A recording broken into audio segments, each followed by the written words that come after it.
Hi there everybody on YouTube, welcome back to my channel. I'm making another video here, as you can see.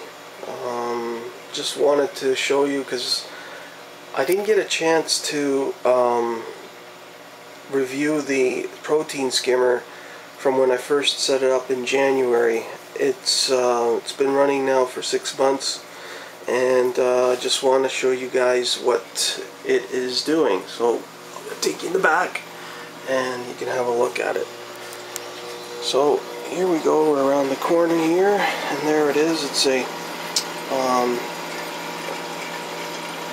cone skimmer, and this is the skim meat. I can show you here. It's pretty good, and look how big it is. That's the cover, eh? So I mean, that's pretty big. And there's look at that. That's working nice, you know. I like that. I saw that Mr. Saltwater Tank TV, Mark Callion, has the same skimmer. Actually, it was him that convinced me to buy it. I looked at his video, liked the skimmer, and made my decision and went for it. So there's that skimmer right there working well. The only drawback I have on this was that the original pump, which is right here, was leaking voltage into my aquarium. I kept reading about 100, I think it started off with 50, then it went up to 100.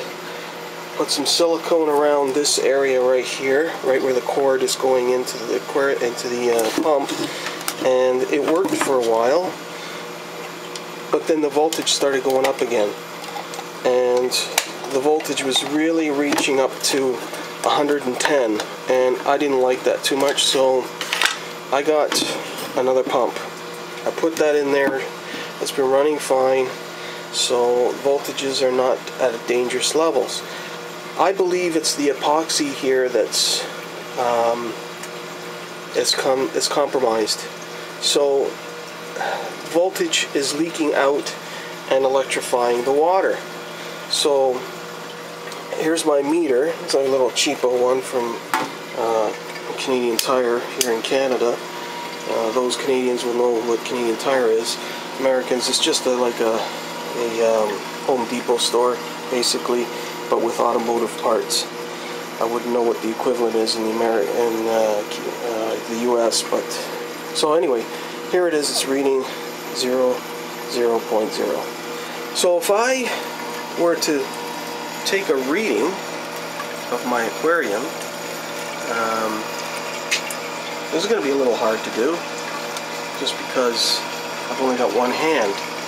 One hand's on the camera, the other one's on the thing, what do you call it? So you know what I'll do, I'll just put this in the water here. Alright, so we're just going to dip it into there, just slightly touch it, and I will do this to the light fixture, because the light fixture is basically grounded. And so here's the other probe right there. So if you're seeing right now, that water is basically reading 19, almost 20 volts. So there is some leakage to ground, no doubt about it. I know what people are saying. If I got GFI breaker or GFI plug, this wouldn't happen. You're right, but at the same time, I wouldn't be able to operate my stuff. So anyway, that's that. I can live with 20 volts. It's not much of a buzz anyways when I put my finger in there. It's a lot better than 120, that's for sure. But anyways, yeah, so the skimmer's working well, and you know, there's a lot of, if you can see the bubbles, it's just creating a lot of bubbles in there, in the chamber, and this, I showed you guys the skim mate. So here, I never got to film my refugium. I made this little thing. This was my original tank from when I first got into the hobby. It was basically a 35-gallon tank. It was a good starter, but then I started to get into the hobby a little bit more, and I started to want to more things.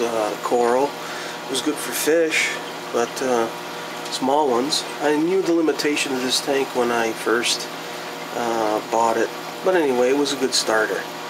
It was something that I experimented with. If I liked the hobby, I was going to get into it a little bit deeper. So I got this. It was cheaper, and then when I knew that I liked the hobby that much, I went to the 90 gallon, which I had previously. I was keeping African cichlids in that tank for like 14 years, maybe.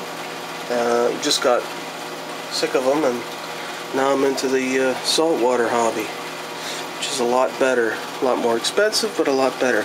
Anyway, the tank is now a refugium.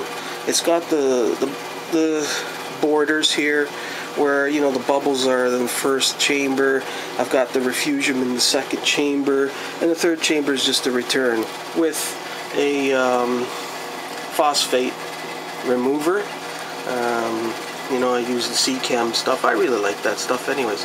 And that's it. The refugium, the protein skimmer, and the voltage in the tank was all I wanted to talk about.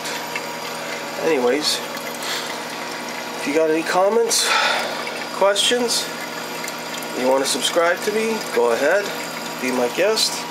Anyways, tune into my channel next time. Take care now. Bye-bye.